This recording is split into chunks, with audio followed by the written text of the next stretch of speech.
여러분 안녕하십니까? 우수근입니다. 네, 이번에는요, 미국 대선 후의 일본 외교를 전망하고 우리에 대한 영향은 어떻게 될 것인가에 대해서 한번 전망해 보도록 하겠습니다. 네, 대선 후의 일본 외교는요, 배경에서 보시는 것처럼 벚꽃, 사쿠라라고 하죠, 일본말로. 벚꽃을 기대하는, 봄날을 기대하는, 새봄, 새봄을 기대하는 듯한 그런 모습이 벌써부터 비춰지고 있습니다. 물론 이 동영상을 찍는 11월 5일 현재 아직 미국 대선의 최종 승자는 확정되지 않았습니다. 아마도 바이든 후보가 될 것이라는 가능성이 높은데요. 이와 같은 상황 속에서 일본은 벌써부터 새봄맞이 외교 전략을 짜기 위해서 밝고 경쾌한 그런 모습을 보이고 있다는 것입니다. 왜 이렇게 밝고 경쾌한 모습을 보이고 있는 것일까요? 네, 일단 일본의 외교는 새롭게 출발하지 않으면 안 되는 상황입니다. 이것은 현실 그대로의 팩트인데요. 예를 들면 지난 4년 동안 일본 외교는 미국의 트럼프 대통령과 일본의 전직 총리 아베 총리 양자 간의 긴밀한 개인적인 친분 관계를 통해서 밖에서는 지금 일본은 미일 관계가 가장 역대 가장 친밀한 관계를 유지하고 있을 정도로 평가받았지 않습니까?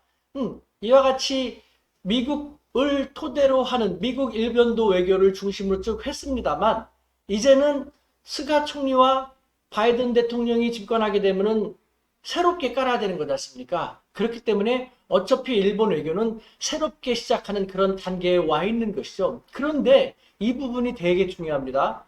일본은요, 이 새로 시작되는 외교를 기존과는 다르게 전혀 다른 큰 틀로 짜기 위한 그런 계획도 세우고 있는 것 같습니다. 예를 들면은 트럼프 대통령이 집권하기 할 무렵의 4년 전과 지금의 일본이 처해 있는 국내외 상황이 너무 많이 다르다라는 것이죠. 예를 들면은 지금 중국은요, 4년 전 트럼프 대통령이 집권할 때보다 더 부상을 했습니다. 그리고 지금 미국은요, 4년 전 트럼프 대통령이 집권할 때보다 더 많이 혼돈 속으로 떨어지게 됐다는 것이죠. 그 속에서 사실은 미일 관계가 좋았다고 합니다만, 일본의 입장에서 바라보면요, 외화 내빈, 겉으로 보기에는 미일 관계 좋은 것 같지만, 미국 트럼프는 아베 내각에 대해서 방위비 분담금을요, 우리처럼 방위 분담을 4배 이상으로 터무니없게, 일본 세에서 터무니없게 생각하는 금액을 부르는 등 일본에 대한 압박을 계속 가해왔거든요.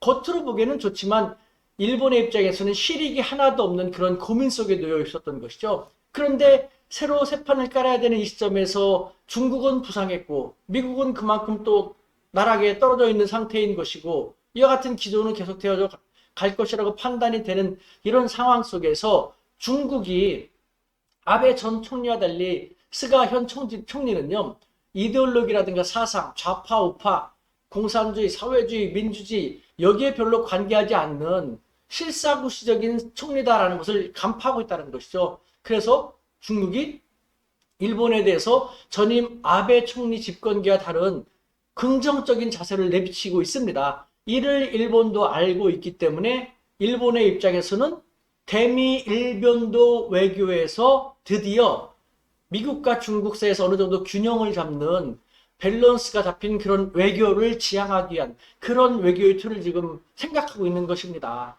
네. 자, 이와 같은 측면에서 일본은 우리 한국에 대해서도요, 가능한 한 관계 개선을 원하고 있습니다. 그런데 아베 총리가 있었을 때는요, 될 수가 없었습니다. 한국도 일본에 대해서 강경했고, 일본도 한국에 대해서 강경했고, 그런데 이 역시 다행히 어쩌면은 미국 민주당 인권을 중시하지 않습니까? 북한에 대해서 인권을 들고 나올 것이고, 그러면은 북미 관계는 소원해질 것이고, 그 과정 속에서 어쩌면 북한이 또 다른 도발을 전개할 수가 있게 되는 것이죠. 일본은 한편으로는 어느 정도의 도발이 있었으면 좋겠다라는 생각도 갖고 있는 것 같습니다. 북한이 미사일이라든가 어떤 도발을 하게 되면은 일본은 가장 중요한 안보 불안, 국가 안보의 위기라는 명분을 들고 나오면서 아베 총리에 의해서 현금화로 인해서 한국과의 관계 개선에 전혀 나아가지도 못했던 것을 북한에 의한 안보 교란에 한국과 일본이 협력해서 대처한다라는 새로운 명분으로서 한일 관계를 개선해 나갈 수 있다라는 보관인 것이죠. 그와 더불어 한국과의 협력을 통해서 궁지에 몰려있는 북한과의 관계도 개선해 나간다. 한국의 중개를 받아서 개선해 나간다라는 그와 같은 희망찬 생각을 하고 있는 것입니다. 이렇게 볼 때 일본은 바이든 대통령이 집권하게 되면서 외교 정책을 새로운 봄날을 맞이하는 전혀 다른 외교 정책으로 들고 나가기 위해서 벌써부터 부산함을 보이고 있는 것 같습니다.